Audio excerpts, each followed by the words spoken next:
Salut à tous et bienvenue dans cette vidéo, bienvenue dans ce petit cours où nous allons donc apprendre à augmenter l'intelligence de notre cerveau et le rendre plus créatif.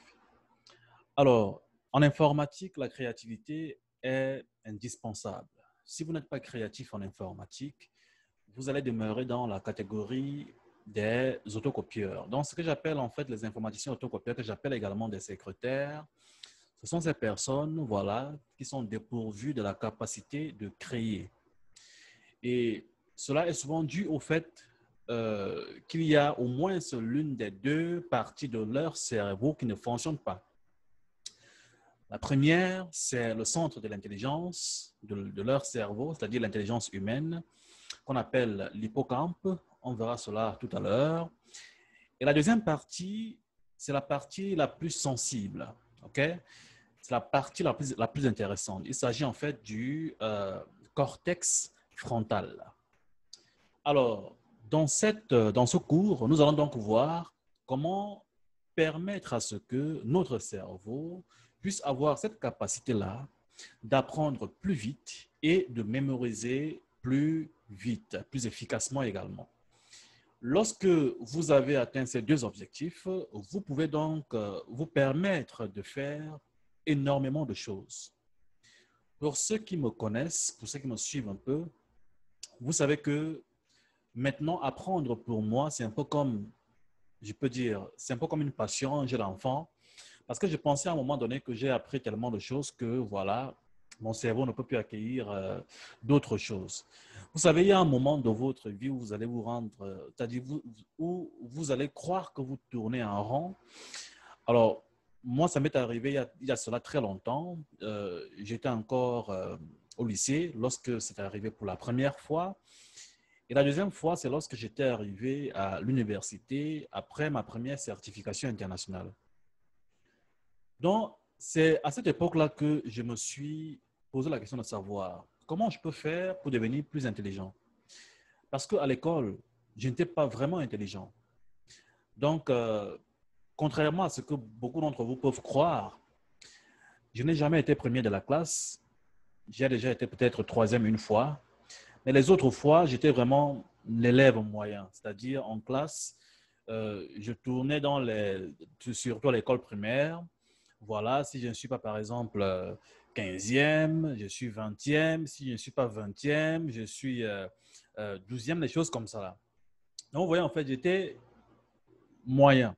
Donc, mes notes tournaient généralement voilà, entre 10 et 13, 12, des choses comme ça.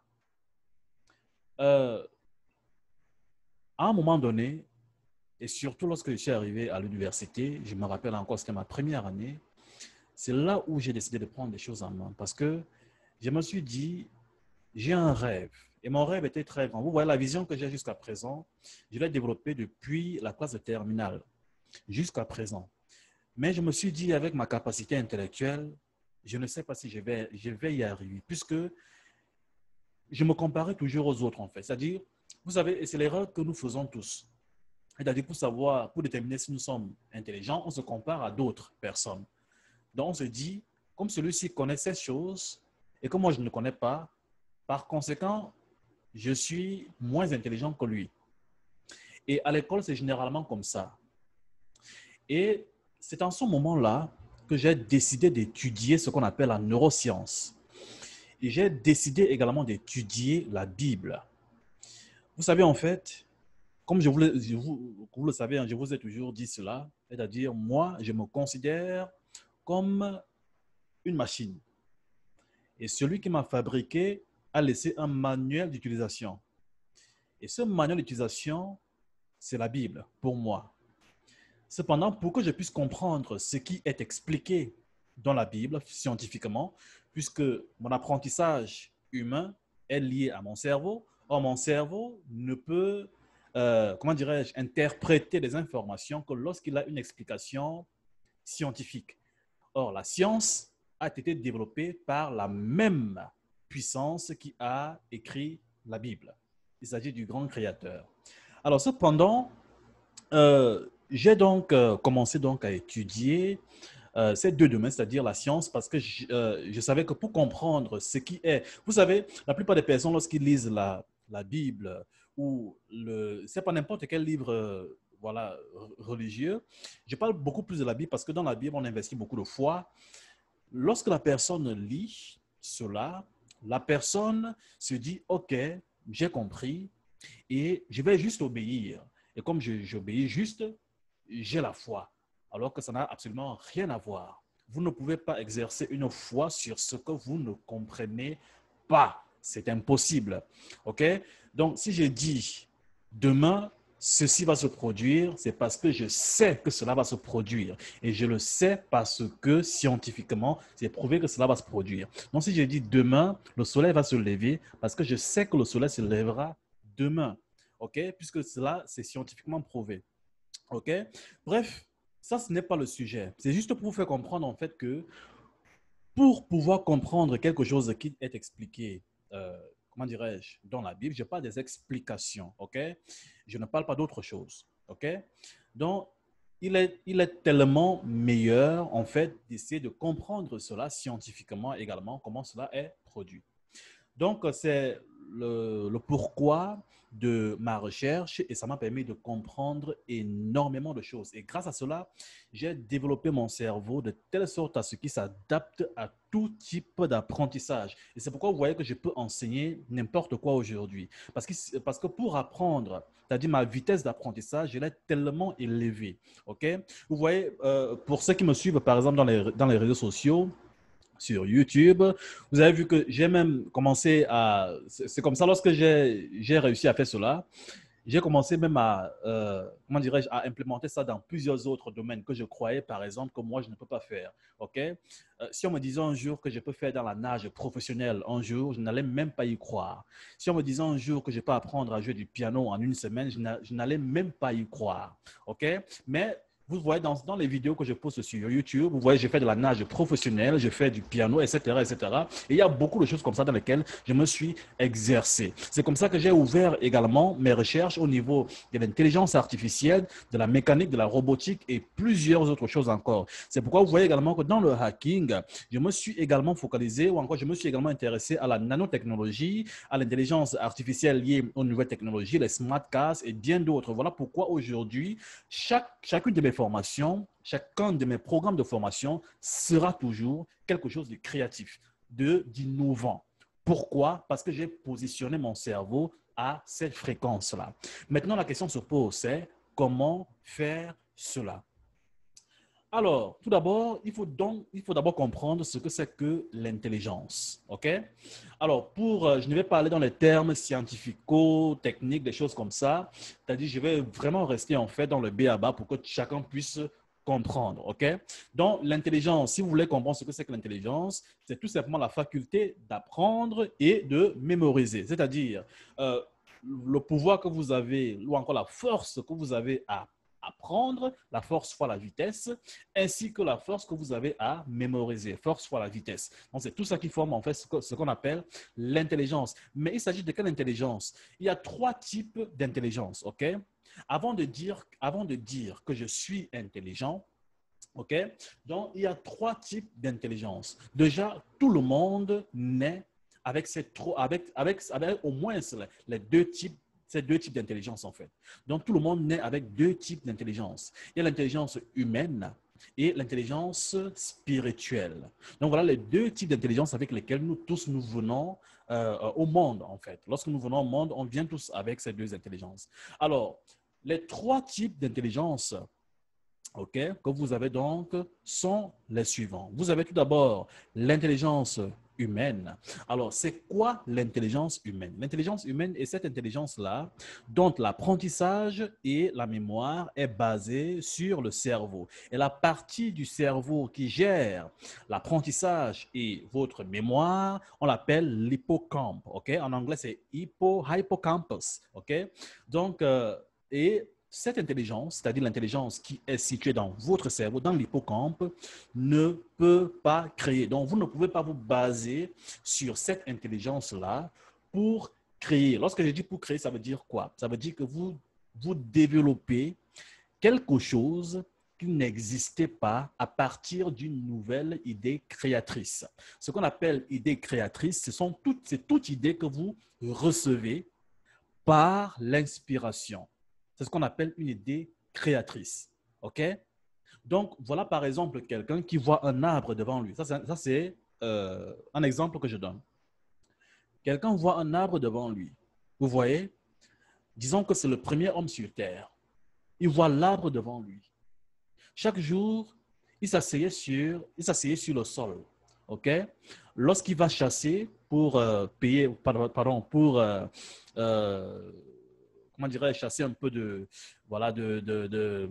bêtes ou encore cueillir des plantes, des choses comme ça. Là. Lorsqu'il allait en chasse, il revenait, il s'asseyait, il devait creuser le sol, voilà, faire du feu, des choses comme ça, là, etc., etc. Après un jour, cet homme-là, il s'est placé devant l'arbre et de manière automatique, il a reçu une énergie. Cette énergie, en science, on l'appelle une idée. Cette énergie est passée par son cortex frontal et automatiquement est allée se loger dans sa mémoire. Et là, il a vu par l'esprit le schéma, c'est-à-dire l'image liée donc à cette idée. Et l'image qu'il a vue par l'esprit, c'était quoi? C'était une chaise. Et qu'est-ce qu'il a fait? Il est donc allé vers cet arbre, il est monté sur l'arbre, il a découpé les branches, il a taillé ces branches et il en a fait une chaise. C'est pour vous faire comprendre comment une idée créatrice fonctionne. Cela n'a absolument rien à voir avec les idées que vous logez, qui sont déjà logées dans la mémoire de l'hippocampe. Vous voyez maintenant, il y a déjà la connaissance, comment créer une chaise qui vient de se loger dans la mémoire de l'hippocampe d'une personne. Cependant, qu'est-ce qu'il va faire? Il va partager cette connaissance. Maintenant, il y a une autre personne, ok? Disons qu'il y a une autre personne à cette époque-là, qui lui n'a pas reçu cette idée, mais il a vu la chaise. Et maintenant, on lui a enseigné comment faire, c'est-à-dire la première personne lui a donné la connaissance, comment créer ou encore comment fabriquer cette chaise-là. Alors, qu'est-ce qu'il a fait? Il a pris cette connaissance et il a extrapolé. OK? Il a enrichi. Et à cette connaissance-là, il a appliqué d'autres petites idées, voilà, mais non créatrices.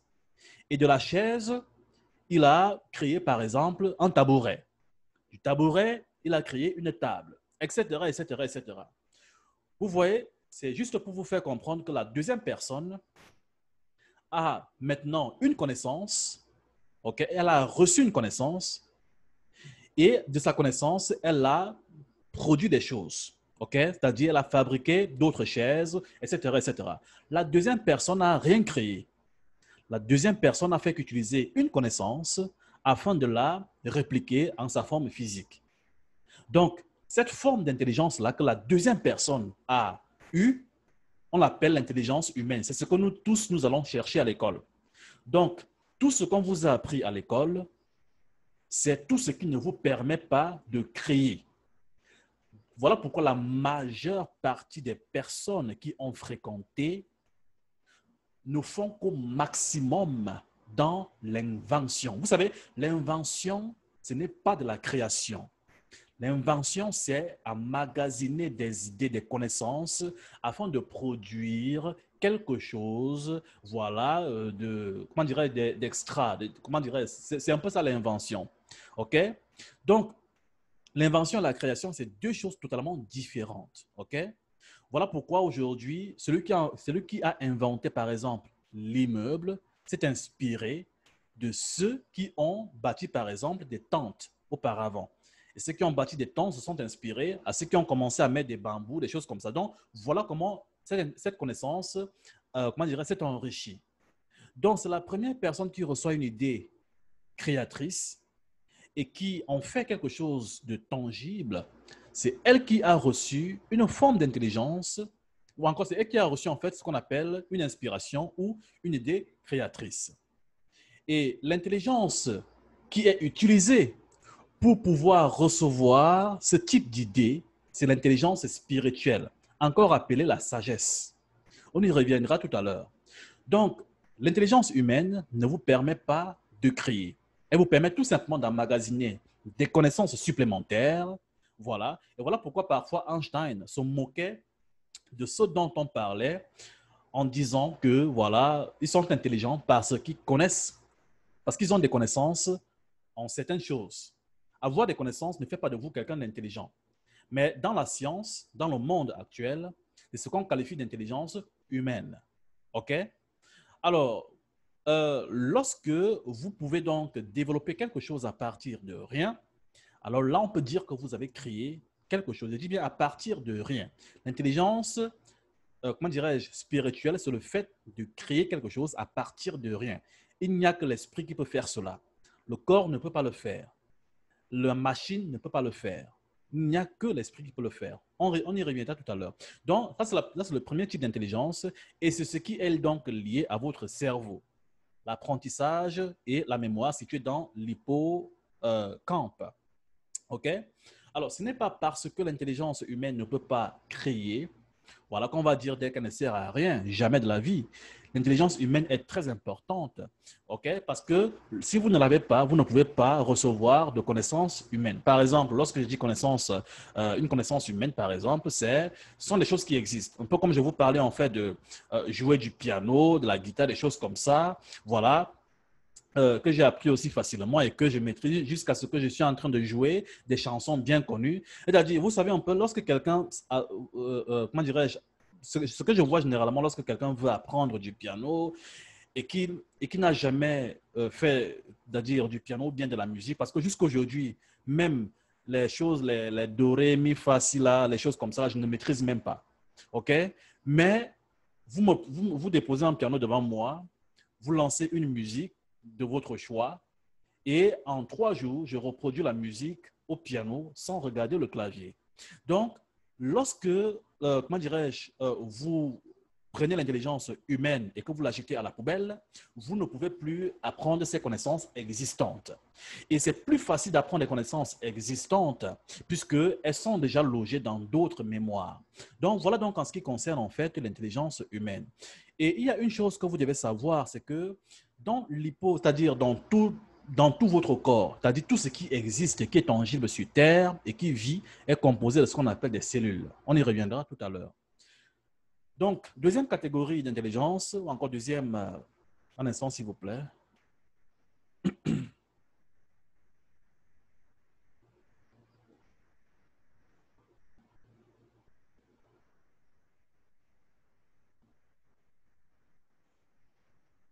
Alors, la deuxième catégorie d'intelligence, un instant.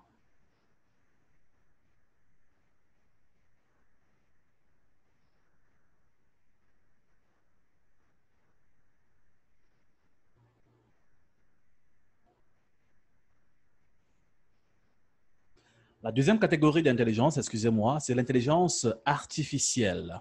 OK? Donc, l'intelligence artificielle, c'est tout simplement l'intelligence dont, ou encore c'est l'intelligence qui dépend en fait d'une base de connaissances. Elle aussi également ne peut être créée, puisque l'intelligence artificielle est tout simplement, c'est-à-dire la reproduction artificielle, voilà, de l'hippocampe en fait. Donc, comme l'hippocampe, votre intelligence humaine est donc basée sur ce que vous apprenez, c'est-à-dire les connaissances que vous emmagasinez, et donc également, comment dirais-je, basé sur votre mémoire. OK? Donc, en intelligence artificielle, on appelle cela la base de connaissances. Alors, la troisième forme d'intelligence, c'est l'intelligence spirituelle. Alors, l'intelligence spirituelle, c'est la seule intelligence qui peut créer. C'est la seule qui vous permet de faire tout, c'est-à-dire de tout faire, de tout créer. Avec ça, vous pouvez tout atteindre comme objectif. Vous pouvez tout créer dans votre vie. Vous pouvez façonner votre vie de la façon dont vous souhaitez. Depuis que j'ai connu comment cette intelligence fonctionne, même si je me retrouve dans n'importe quel pays, je suis toujours à l'aise quel que soit ce qui arrive, que ce soit des pandémies, des ceci, je suis toujours à l'aise. Là où j'ai compris la parole qui dit, comment dirais-je, le somme, comment dirais l'un des versets du Somme 23, voilà, qui rassure le lecteur en disant, lorsque tu marches dans la vallée de l'ombre de la mort, ne crains rien, car je suis avec toi. Donc, c'est là où j'ai compris, en fait, scientifiquement, ce que veut dire cette parole-là. Donc, vous voyez, en fait, lorsque vous maîtrisez le fonctionnement scientifique de l'intelligence artificielle, pardon, de l'intelligence spirituelle, voilà, vous ne pouvez plus avoir peur, c'est-à-dire vous ne pouvez plus avoir peur de la vie. Donc, quel que soit le jour qui se lève, quelle que soit la nuit qui tombe, vous savez que le lendemain, vous serez toujours dans le succès et dans tous les domaines de votre vie. Donc, depuis que j'ai connu cela, vraiment, rien, je dis bien rien ne me fait plus peur. Et là, ça fait déjà des années et des années, en fait, que je suis également dans, comment dirais ce principe-là. Alors, maintenant, avant d'aller un peu plus loin au niveau de l'intelligence spirituelle, alors, juste avant de quitter, en fait, cette partie, voilà, pour ceux qui ne comprennent pas un peu ce que c'est que l'intelligence spirituelle, vous savez, en fait, dans la Bible, il y avait un grand roi qu'on appelle en fait le roi Salomon. Il y avait aussi un autre grand roi qu'on appelle le roi David, ok, de la même famille. Alors, le roi David, euh, comment dirais-je, avait un pouvoir particulier. Pendant que les autres, voilà, se battaient beaucoup plus au niveau de l'intelligence humaine, il a expérimenté quelque chose qu'on appelle la sagesse. Et dans cette sagesse-là, et même le roi Salomon, ok? Et dans cette sagesse-là, il a, comment dirais-je, connu énormément de choses. Il a expérimenté tellement de choses qu'il a vu que grâce à ça, il peut tout faire, il peut tout créer, il peut tout avoir, et sans elle, il n'est rien. Parce qu'il ne peut pas compter sur l'intelligence humaine, vu qu'elle ne peut pas vous permettre de tout avoir. Donc, quand je dis en fait que l'intelligence spirituelle vous permet de tout avoir, je dis bien tout. Vous savez, il y a souvent certaines personnes qui se lèvent le matin, ils sont frustrés, parfois ils sont de mauvaise humeur, parfois ils sont même peut-être paresseux. Ok? Si vous n'êtes uniquement, comment dirais-je, qu'humainement intelligent, voilà, c'est votre corps qui vous domine, puisque vous comptez uniquement sur l'intelligence de votre corps. Par conséquent, vous ne pouvez pas combattre votre corps, n'est-ce pas, pendant que vous le suivez également. Vous ne pouvez pas aller contre la personne que vous suivez. Donc, soit vous le suivez, soit c'est lui qui vous suit. Mais aller encore contre lui alors que vous le suivez, ça n'a aucun sens. Donc, voilà pourquoi la personne qui compte beaucoup plus sur l'intelligence humaine, vous allez voir que cette personne-là aura beaucoup de difficultés à combler le reste des parties spirituelles de sa vie. Quand je parle de ça, je parle par exemple de ses émotions, des choses comme ça. Là. C'est-à-dire cette personne, en un claquement de doigts, ne peut pas changer ses émotions. Il ne peut pas dire, par exemple, bon, aujourd'hui, voilà, je vais être dans la paix totale. Aujourd'hui, je vais ressentir en fait l'amour. Donc, imaginez que vous avez le pouvoir de, comment dirais, de vous réveiller un peu comme, et vous sentir comme si vous avez réussi le bac dans votre vie. Vous souvenez un peu de l'émotion que vous avez ressentie lorsque vous avez réussi le bac dans votre vie, pour ceux qui ont eu le bac. Imaginez par exemple que la même émotion maintenant, vous savez comment générer ça dans votre corps en un claquement de doigts. Donc, c'est uniquement l'intelligence spirituelle qui peut le faire. Lorsque votre esprit domine votre corps, automatiquement le corps suit. Maintenant, allons tout d'abord au niveau des trois choses, ok? Trois choses à savoir pour bien comprendre ce cours. Donc, ce que je viens de faire, c'est juste une introduction, ok? Et avant d'aller dans le vif du sujet, j'aimerais que vous compreniez trois choses très importantes. D'abord, la première, c'est chaque cellule, ok, possède sa propre intelligence. Pour ceux qui ne, pour ceux qui veulent un peu comprendre comment les cellules fonctionnent, chaque matière qui existe et qui respire, ou encore même pas qui respire, mais qui vit sur Terre, ok, possède, ou encore est tout simplement un ensemble de cellules. Vous prenez la feuille d'un arbre, c'est tout simplement un ensemble de cellules. Vous prenez la branche d'un arbre, c'est un ensemble de cellules. Vous prenez le tronc d'un arbre, c'est un ensemble de cellules. Vous prenez la racine d'un arbre, c'est un ensemble de cellules. Vous prenez, je ne sais pas, un animal, c'est un ensemble de cellules. Tout son corps, c'est un ensemble de cellules. De la même façon, vous prenez un être humain, Sa tête, c'est un ensemble de cellules. Sa peau, un ensemble de cellules. OK? Ses organes sont tout simplement un ensemble de cellules. Lorsque vous mangez, qu'est-ce qui se passe? Il y a trois éléments qui sont essentiels pour que, par exemple, votre chair soit produite au niveau de votre corps. Ces éléments nutritionnels sont, par exemple, la protéine, les glucides et la graisse. Donc, pour que vous puissiez en fait créer de la chair, il vous faut principalement de la protéine. La protéine, qu'est-ce que c'est? C'est tout simplement un ensemble des éléments qu'on appelle acides aminés. Imaginez un peu que votre corps, ok, c'est un bâtiment. Prenez par exemple un parpaing. Le parpaing, ok, un parpaing, c'est-à-dire une brique, ok, pour ceux qui ne comprennent pas le terme parpaing, une brique, ok, c'est l'équivalent dans ce qu'on appelle un acide aminé. OK? Un acide aminé. Donc, si vous avez plusieurs briques, vous pouvez déjà faire ce qu'on appelle un mur. Vous pouvez déjà élever un mur, n'est-ce pas?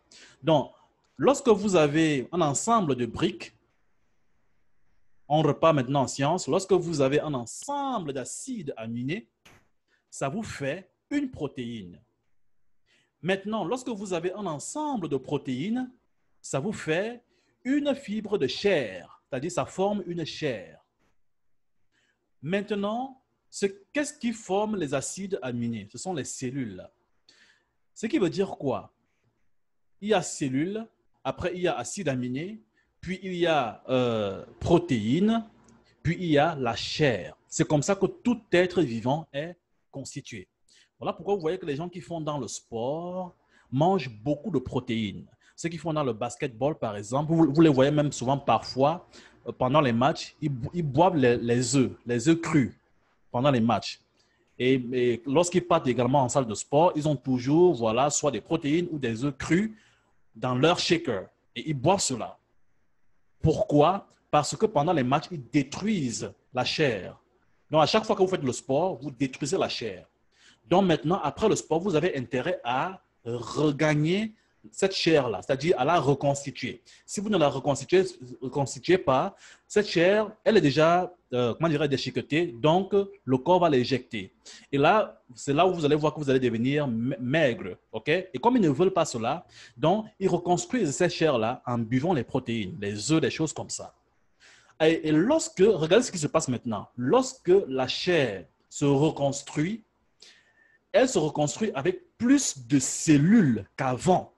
Et ce qui veut dire plus d'acides aminés qu'avant, et ce qui veut dire plus de protéines qu'avant, et ce qui veut dire plus de muscles ou de chair qu'avant. Voilà le principe de la façon dont les cellules réagissent dans le corps. Parce que c'est comme ça qu'ils ont été créés. C'est comme ça que le Seigneur les a créés. Ils ont leur propre, chaque cellule a sa propre intelligence. La cellule sait déjà ce que le corps, ce qu'elle doit faire dans le corps. OK? Donc, chaque cellule possède sa propre... C'est très important pour que vous compreniez ce principe. Voilà pourquoi lorsqu'ils se sentent menacés, ils doivent maintenant, c'est-à-dire, c'est un peu comme vous êtes dans votre maison, par exemple, votre porte est en bois. Et puis, quelqu'un est venu vous agresser, vous avez reçu des voleurs, ils ont tout simplement mis un pied sur la porte, ça s'est ouvert, voilà, ils ont menacé tout le monde et ils ont pris tout ce qu'il y avait dans la maison. Maintenant, qu'est-ce que vous allez faire? Vous allez vous dire, bon, aujourd'hui, maintenant, je vais renforcer en fait ma porte. Au lieu de mettre une porte ou encore, au lieu de laisser une seule porte, je vais doubler en fait le nombre de portes. Donc, je vais mettre une porte blindée et une autre porte. Donc, voilà comment les cellules fonctionnent. C'est un peu comme, par exemple, un président a été attaqué et automatiquement, il y avait, par exemple, 2 gardes, OK? Et après l'attaque, ils ont renforcé le nombre de gardes. Au lieu de 2 gardes, il y a maintenant, par exemple, 10 gardes ou 20 gardes. En fait, ce qui se passe, comment dirais-je, ce principe, c'est exactement ce qui se passe avec les cellules. Voilà pourquoi, si vous vous blessez quelque part, ok, disons que vous vous êtes blessé à la main, voilà, et que ça cicatrise, ok, on vous met des pansements, des choses comme ça et des produits qui permettent à ce que ça cicatrise. Lorsque ça cicatrise, ce n'est jamais au même niveau. C'est-à-dire qu'il y aura toujours une forme de petite bosse. n'est-ce pas, au niveau de la cicatrice. Donc, la cicatrice va toujours former une petite, voilà, une petite montagne, une petite bosse, voilà, et qui ne sera jamais au même niveau avec la peau qui est normale. Alors, cette petite, comment dirais-je, chair de plus qui s'est formée, c'est parce que le nombre de cellules s'est multiplié afin de pouvoir répondre à une éventuelle nouvelle attaque qui pourra se produire à la même position. Donc, c'est exactement ce qui se passe lorsque quelqu'un, par exemple, fait dans la musculature. Donc, si quelqu'un, par exemple, a fait une chirurgie, un accident, des choses comme ça, c'est exactement ce qui se passe. Alors, c'est pour vous dire qu'au niveau du cerveau, c'est exactement ce qui se passe également. Comprenez bien, chaque cellule possède sa propre intelligence. L'intelligence dont je viens de vous parler, c'est l'intelligence des cellules qui sont dans les muscles. Maintenant, il y a d'autres cellules qui sont, par exemple, dans vos poumons. OK? Est-ce que lorsque vous êtes là en train de suivre ce cours, est-ce que vous contrôlez votre respiration? Lorsque vous dormez, est-ce que c'est vous qui contrôlez votre respiration? Est-ce que c'est vous qui dites, OK, maintenant il faut inspirer et il faut respirer? Alors, inspire encore maintenant. OK, maintenant il faut expirer. Alors, inspire encore. Alors, maintenant il faut expirer. Est-ce que c'est vous qui faites cela? Non. Non. Maintenant, lorsque votre cœur bat, est-ce que c'est vous qui dites à votre cœur à quel point il doit battre, etc., etc. Lorsque vous dormez, est-ce que vous dites à votre corps, à votre cœur, voilà, continue, bat maintenant, voilà, une fois par seconde, alors bat encore, etc. Non, il y a des cellules qui sont là, qui sont responsables via leur intelligence de permettre à ce que votre cœur puisse battre. Il y a également ces cellules-là qui sont responsables via cette intelligence de permettre à ce que vous puissiez respirer et inspirer. Donc, vous n'avez plus à réfléchir pour ça parce qu'ils ont cette intelligence-là. Voilà pourquoi on dit votre corps, ce n'est pas vous. Vous n'êtes que l'esprit qui loge dans ce corps-là. OK? Donc, ceux qui sont vraiment dans l'intelligence de toute l'intelligence de votre corps est basée sur les cellules. OK? Donc, c'est exactement, et j'aime beaucoup cet exemple. Lorsque vous naissez, par exemple, OK? Votre mère vous met au monde. OK? Le premier jour où vous venez au monde, vous ne voyez pas, vous êtes aveugle. Mais regardez ce qui se passe. Votre mère vient avec le sein au niveau de votre bouche et automatiquement, sans que personne ne vous l'a appris, vous commencez à téter. Pourquoi? Parce que cette information se trouve déjà dans les cellules responsables de votre nutrition. Donc, c'est eux, en fait, qui, lorsqu'ils détectent, en fait, la présence du sein au niveau de vos lèvres, automatiquement commencent à téter. Et ces cellules respirent. Chacune de vos cellules respire. OK? Elles prennent de l'oxygène et elles rejettent. Donc, chacune de vos cellules, comment dirais-je, boit de l'eau. C'est-à-dire, chacune de vos cellules est constituée d'eau. Chacune de vos cellules est constituée d'énergie électromagnétique, OK? Et à une fréquence bien spécifique en fonction de la position de la cellule. Voilà pourquoi si le même bébé, vous déposez par exemple un doigt sur sa bouche, il ne va pas commencer à téter. Mais allez déposer le sein, automatiquement, il va commencer à téter. Mais comment il fait la différence entre le doigt et le sein? Avant, quand on me disait ça, je me disais, bon, c'est pas, j'étais sceptique. Après, lorsque mon enfant est né, j'ai expérimenté cela le premier jour. Le premier jour. Donc, cet incident, chacun d'entre nous possède, c'est-à-dire, et ces intelligences-là sont déjà dans nos cellules. OK? Maintenant, le reste des informations que vous allez maintenant emmagasiner, voilà, vient maintenant s'emmagasiner dans d'autres cellules. Vous voyez maintenant que les informations que vous allez apprendre après cela, il faut d'autres cellules pour que ces informations rentrent dans ces cellules-là. N'est-ce pas? Alors, ça veut dire quoi? Nous allons voir cela un peu tout à l'heure. Donc, cette explication, gardez-la en tête et chaque cellule possède sa propre intelligence. Maintenant, comme je le disais, votre corps possède sa propre intelligence également. Et cette intelligence n'est pas la vôtre. Vous n'êtes pas votre corps. Voilà pourquoi on dit votre corps, votre téléphone, votre voiture, votre pied. Ce n'est pas vous. C'est ce qui vous appartient, mais ce n'est pas vous. Vous êtes l'esprit qui habite dans ce corps-là. Si vous comprenez ce principe, vous allez comprendre beaucoup de choses. Maintenant, votre intelligence est spirituelle et non cellulaire. l'intelligence cellulaire existait déjà. Et elle ne fait que se recycler dans la vie. OK? Alors, maintenant, passons à l'hippocampe maintenant. Nous avons dit que la partie du cerveau qui gère l'intelligence humaine s'appelle l'hippocampe. OK?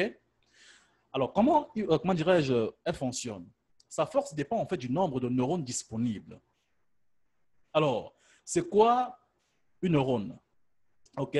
Ce sont quoi ce qu'on appelle en fait souvent les neurones? Vous voyez en fait, lorsqu'on veut par exemple se moquer d'une personne qui n'a pas fait quelque chose d'intelligent, voilà, on va souvent se dire, vous allez souvent entendre parler de, voilà, des thèmes ou encore des phrases comme vraiment celui-là, il n'a pas beaucoup de neurones, hein, les choses comme ça. En fait, euh, dans l'hippocampe, il existe ce qu'on appelle des cellules. Chaque cellule a sa propre intelligence. Maintenant, lorsque les cellules s'interconnectent dans l'hippocampe, OK, pour soutenir une information, ils doivent former un nœud qu'on appelle un neurone. OK? Un neurone, c'est tout simplement un ensemble de cellules nerveuses, OK? C'est-à-dire des cellules qui se trouvent au niveau de l'hippocampe, OK? Destinées à traiter une information.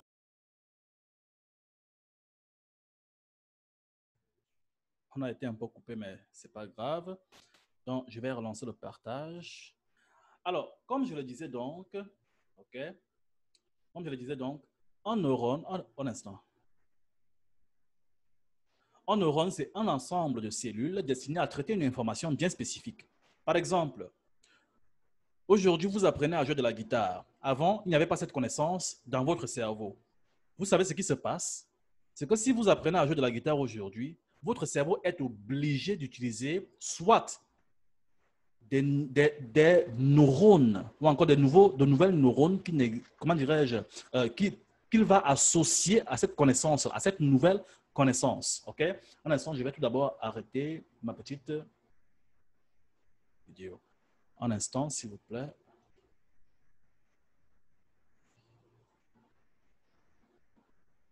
D'accord. OK. Donc, comme je le disais, en fait, voilà. Donc, si vous prenez un exemple, par exemple, jouer de la guitare, jouer au football, bref, une connaissance que vous n'aviez pas encore dans votre cerveau. Ce qui se passe, c'est que votre cerveau est obligé d'avoir de nouveaux neurones, en fait, c'est-à-dire de développer de nouvelles neurones par rapport à cette nouvelle connaissance-là. Par conséquent, qu'est-ce qui va se passer? Lorsque vous avez plus de neurones, cela veut dire que vous avez donc plus de connaissances. À chaque fois que vous avez une nouvelle connaissance, de neurones supplémentaires vont être créés pour soutenir cette connaissance-là. Mais si c'est le cerveau qui doit se débattre à créer comment dirais-je, ces neurones-là, afin de stocker en fait cette nouvelle connaissance, ça va devenir un peu difficile pour vous de stocker cela parce que, regardez bien, à la fois, pendant que vous apprenez, le cerveau devra créer et générer de nouvelles cellules afin de stocker cette information. Vous voyez que c'est double effort. Voilà pourquoi ceux qui apprennent directement de cette façon vont sentir une difficulté. Et c'est ce qui arrive à beaucoup de personnes à l'école. OK? Mais parfois, vous avez l'impression que d'autres personnes, dès qu'on lui donne quelque chose pour apprendre, en un claquement de doigts, le gars n'a même pas besoin de bosser dur, des choses comme ça. Automatiquement, voilà, il maîtrise la chose en question. Donc, ce qui explique cela, c'est uniquement la présence de neurones, du nombre de neurones dans le cerveau. Donc, la personne qui apprend avec facilité, il a plus de neurones disponibles, c'est-à-dire il avait déjà créé de nouveaux neurones en fait disponibles par rapport à tout type de connaissances nouvelles qui peut être amagasinées au niveau du cerveau. Mais celui-là qui n'avait pas développé autant de neurones, lui, c'est au même moment qu'il est en train d'apprendre qu'il développe des cellules pour construire des neurones. Donc, c'est double ou triple effort, ou quadruple effort même. Donc, ce qui veut dire qu'il va ressentir cela mentalement. Il va se dire non, c'est trop dur. À chaque fois que vous ressentez cela, c'est ce qui se passe. Mais la bonne nouvelle est que si vous comprenez le principe de création de nouvelles cellules au niveau de l'hippocampe, vous allez voir comment les choses vont devenir très limpides. Et c'est ce qui s'est passé avec moi lorsque j'étais à l'école. pour moi, apprendre, c'était comme ça avant. C'était difficile, il fallait que je mette des heures et des heures, voilà, pour apprendre quelque chose. Mais maintenant, c'est tellement facile. Il y a des choses tellement compliquées comment dirais-je, au vu des autres que j'apprends maintenant juste en quelques jours, en des semaines, des choses comme ça. Des choses que voilà, il me fallait par exemple peut-être m'imaginer en train de faire des années pour les apprendre. Juste parce que j'ai compris ce principe-là.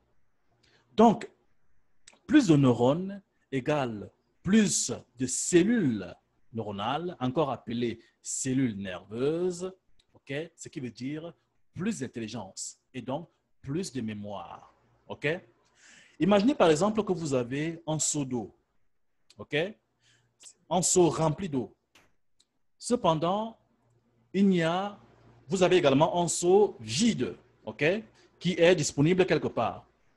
Maintenant, quelqu'un vient en courant et dit, pardon, attrape le seau-ci, attrape le seau-ci, mets l'eau là quelque part, ça chauffe.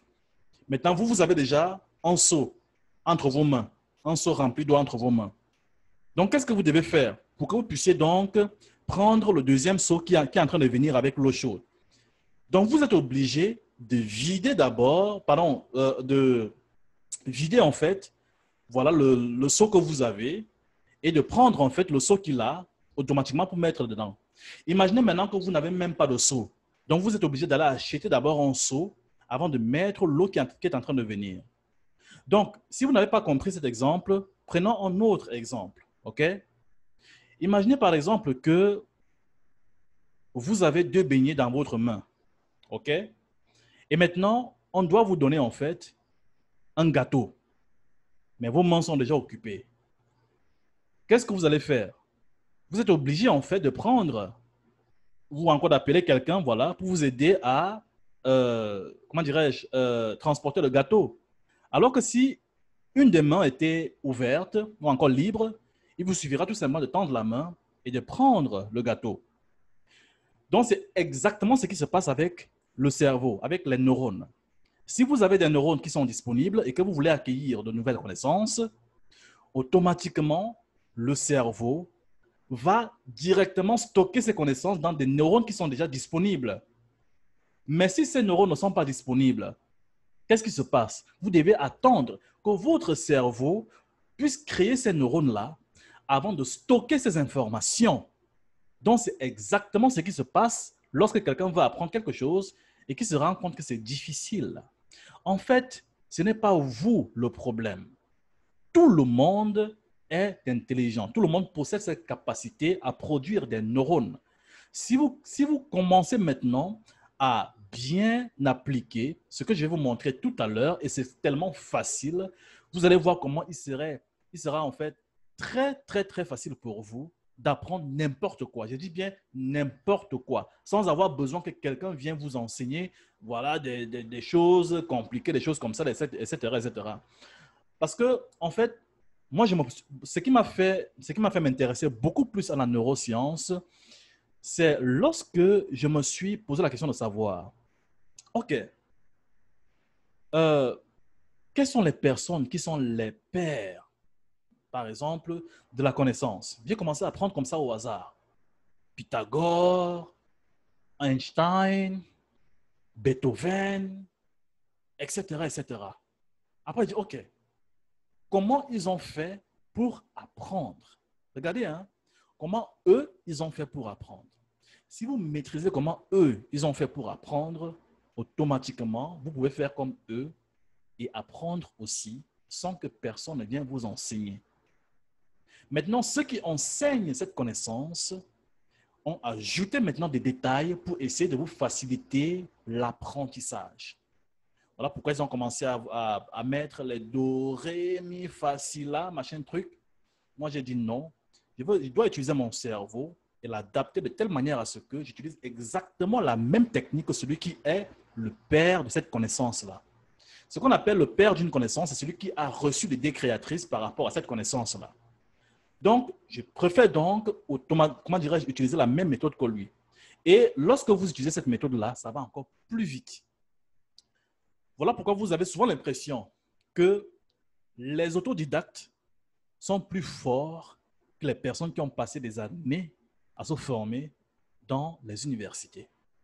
Alors, en moyenne, la question qui se pose maintenant, c'est peut-on créer de nouvelles cellules dans le corps et en particulier dans le cerveau, dans l'hippocampe? La réponse est oui.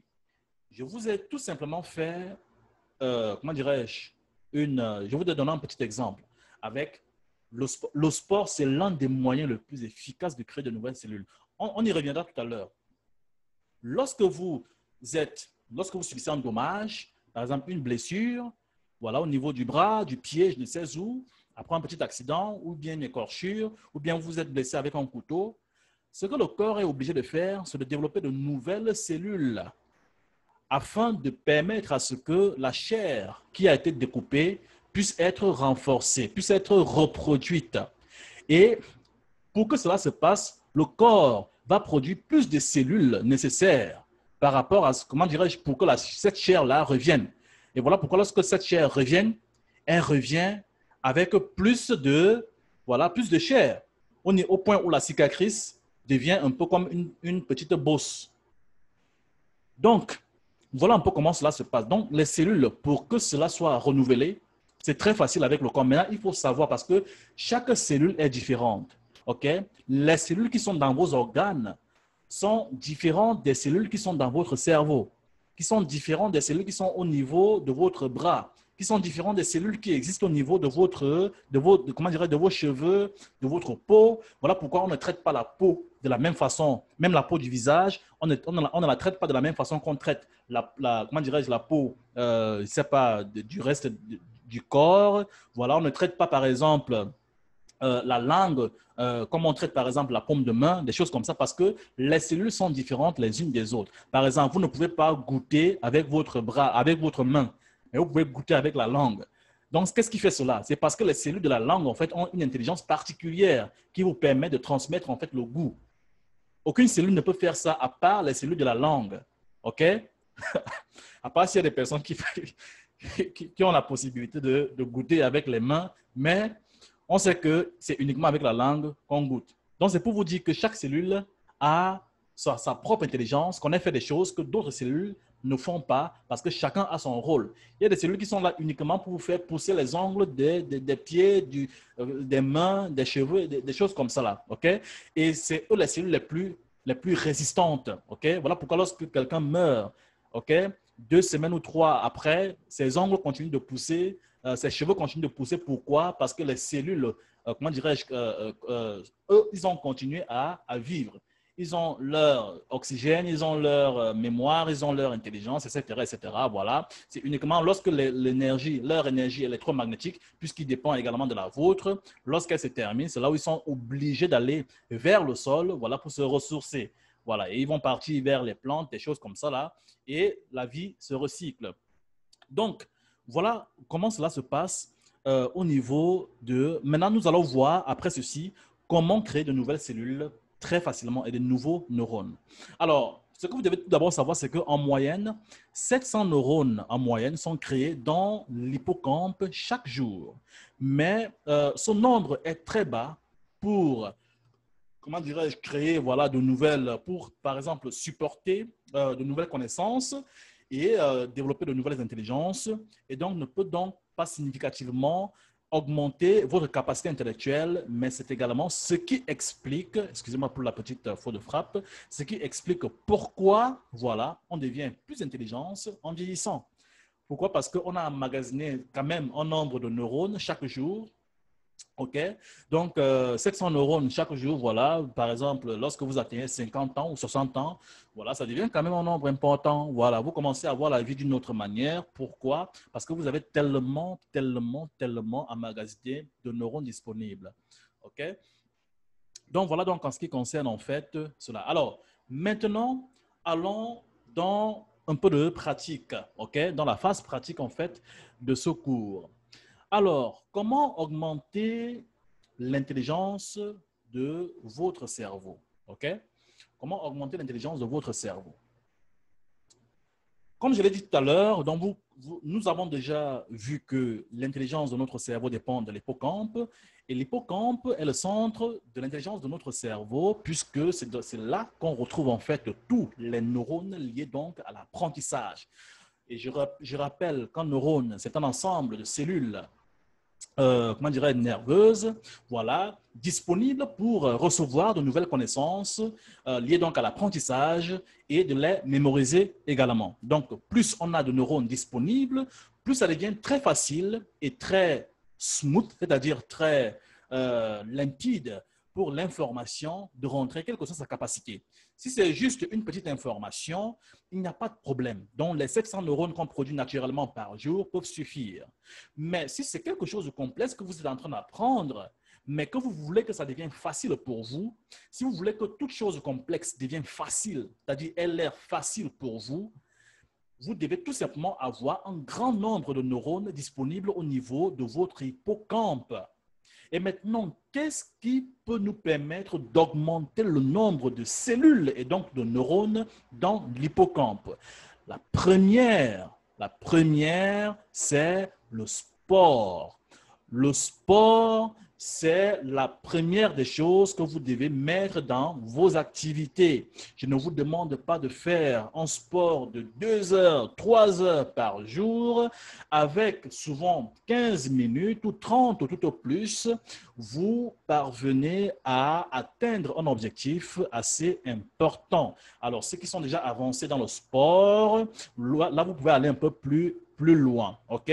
Mais plus vous faites, voilà le principe du sport, plus vous en faites, plus cela également dégage énormément ou encore crée énormément de cellules cérébrales ou encore de neurones au niveau de l'hippocampe. C'est très important. À chaque fois que votre cœur bat, voilà ce que vous devez comprendre.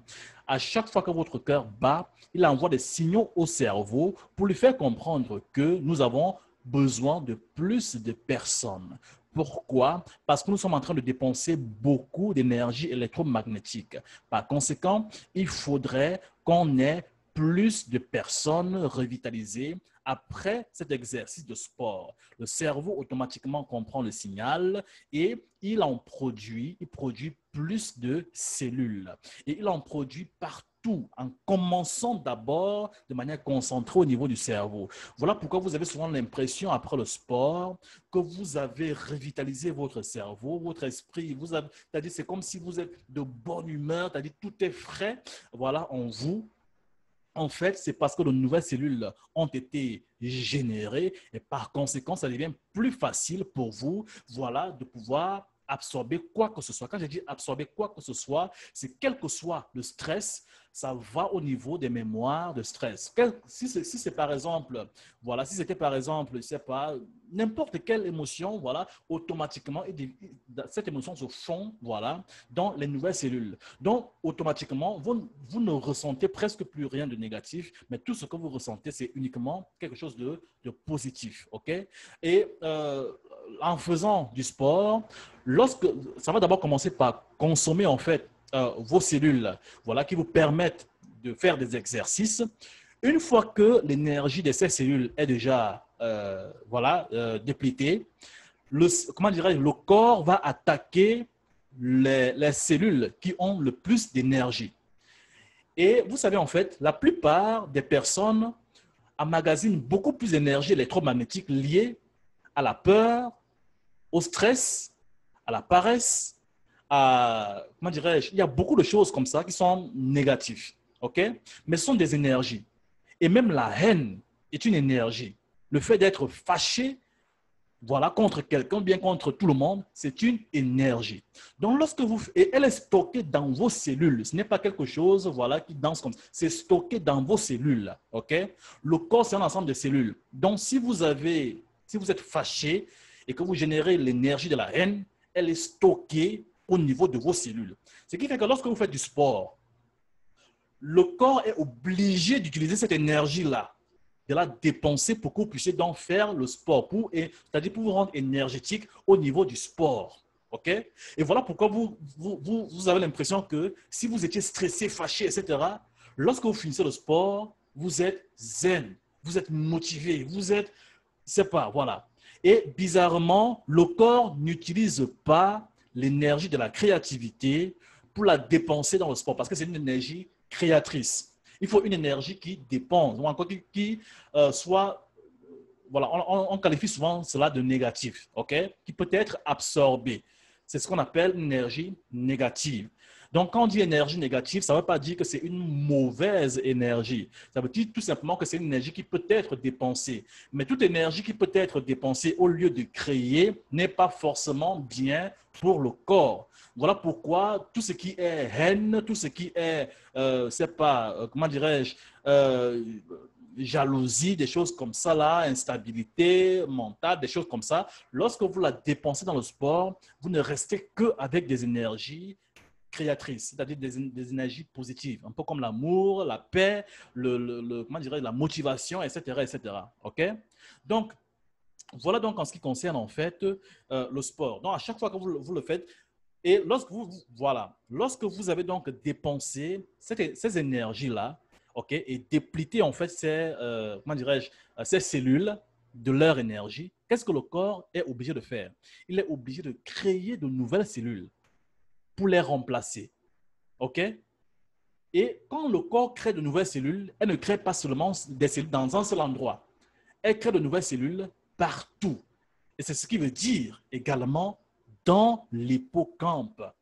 Et donc, s'il y a de nouvelles cellules dans l'hippocampe est là uniquement pour créer de nouveaux neurones. Donc, des neurones seront là, presque vierges, non utilisés et disponibles pour vous. Donc, c'est en ce moment-là que vous devez profiter maintenant pour apprendre de nouvelles choses. Au lieu maintenant de charger encore vos neurones avec des choses inutiles, comme la télévision, des choses comme ça. Donc, c'est à partir de là que vous devez profiter pour apprendre de nouvelles choses, pour avancer dans vos projets, pour créer de nouveaux projets, des choses comme ça. OK? Et vous allez voir que ça sera tellement facile. Vous avez l'impression que tout va un peu comme dans les roulettes, des choses comme ça. OK? Donc, voilà en fait le rôle du sport au niveau de l'augmentation du nombre de neurones dans l'hippocampe. Et vous avez maintenant la deuxième chose, oh, les fruits. Les fruits, parfois les légumes, certains légumes également, et le poisson. OK? Alors, comme fruits, je vous recommande ceux qui sont beaucoup plus efficaces au niveau de l'augmentation des neurones, c'est-à-dire des cellules neuronales, c'est-à-dire eux, ils se focalisent beaucoup plus purement au niveau des cellules, comment dirais nerveuses. Il y a l'avocat, les raisins, et maintenant au niveau du poisson, voilà, prenez, alors en général, tous les poissons sont riches en oméga 3, mais en fait, voici la partie du poisson, voici l'élément du poisson qui nous intéresse. On l'appelle l'huile de poisson. OK? Et c'est, comment dirais-je, scientifiquement appelé un oméga 3. OK? Alors, l'oméga 3, c'est quelque chose de c'est un élément nutritionnel très important pour le cerveau. OK? Un instant, s'il vous plaît, je vais vous présenter un peu, je vais vous montrer un peu à quoi ça ressemble. Un instant.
OK.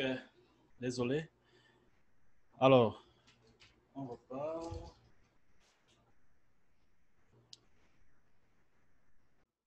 OK. Voici à quoi ressemble en fait l'oméga 3. Donc, ça vient dans des boîtes comme ça et c'est toujours transparent avec, bien sûr, la couleur de l'huile. Et on appelle cela l'huile de poisson. OK? Donc, la dose ici par comprimé, c'est 2000 mg. OK? Donc, voici à quoi ça ressemble. Alors, bien évidemment, chez vous, ça peut être un autre emballage, un autre... Mais l'essentiel, en fait, c'est l'oméga 3. Donc, ça, c'est un élément, comment dirais-je, nutritionnel naturel, OK? Donc, pas d'éléments chimiques ou quoi que ce soit. Donc, les oméga 3, vous pouvez les avoir dans toutes les pharmacies ou même les boutiques qui vendent, en fait, des choses comme les vitamines, des choses comme ça, OK? Donc, vous pouvez, en fait, voilà, prendre une petite... Et puis, ça ne coûte pas cher, en général. OK? Et vous prenez un comme ça, un comprimé, avant de dormir.